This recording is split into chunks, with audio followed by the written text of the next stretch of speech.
Bonjour et bienvenue sur ce tutoriel FindTime qui va vous aider à découvrir le tableau de bord. Pour y accéder, il vous suffit de rentrer dans la barre d'adresse ici findtime.microsoft.com. Sur la page d'accueil, vous y retrouverez le bouton Sign In qui permet de vous connecter à ce dashboard ou tableau de bord. Il vous sera peut-être nécessaire d'avoir votre compte Office 365 à portée de main pour pouvoir vous connecter. Si vous êtes déjà connecté en cliquant ici sur le bouton Sign In, vous serez automatiquement redirigé vers votre tableau de bord de FindTime. Sur la page d'accueil de votre tableau de bord, vous y retrouverez l'ensemble de vos éléments, à savoir les éléments ouverts ou en cours, les éléments réalisés ou complétés, enfin les éléments annulés. Pour consulter le contenu d'un élément ouvert, donc en cours, il vous suffit ici de cliquer sur l'élément en question.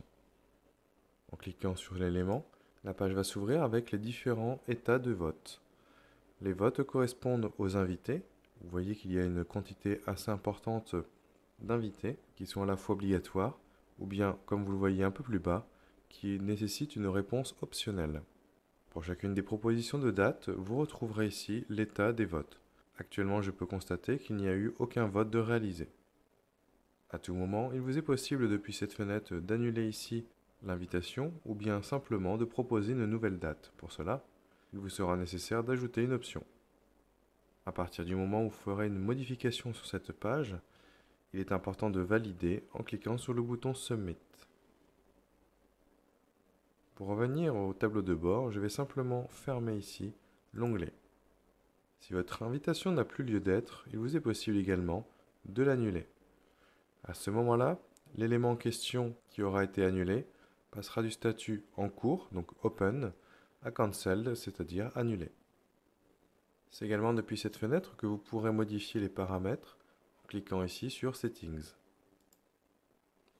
La première partie concerne les éléments d'affichage. Vous pourrez ici éditer et modifier le nom-prénom qui apparaît dans les invitations, mais également le fuseau horaire par défaut. En dessous, si vous utilisez fréquemment les réunions en ligne, vous pouvez y ajouter les éléments de Skype. Pour cela, vous cliquez sur le bouton Add et ainsi remplir les différentes propositions concernant les informations Skype de votre compte. En haut à droite, les invitations avec les paramètres modifiables vous permettent de modifier les notifications, l'auto-planification des rendez-vous, ou bien encore le maintien des tentatives de planification. Le plus important ici sont les éléments temporels. Vous y retrouverez la durée par défaut de vos rencontres ou des réunions.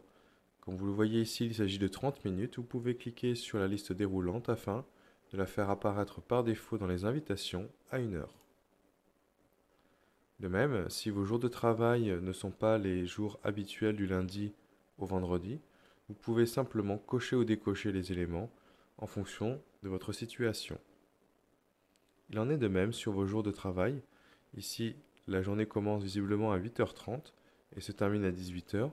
Si vous souhaitez restreindre les suggestions par défaut proposées par FindTime, vous pouvez réduire ici avec des horaires plus courts ou plus longues. Enfin, pour valider l'ensemble des modifications dans ce panneau de paramètres, cliquez sur le bouton Save afin de revenir ensuite au tableau de bord.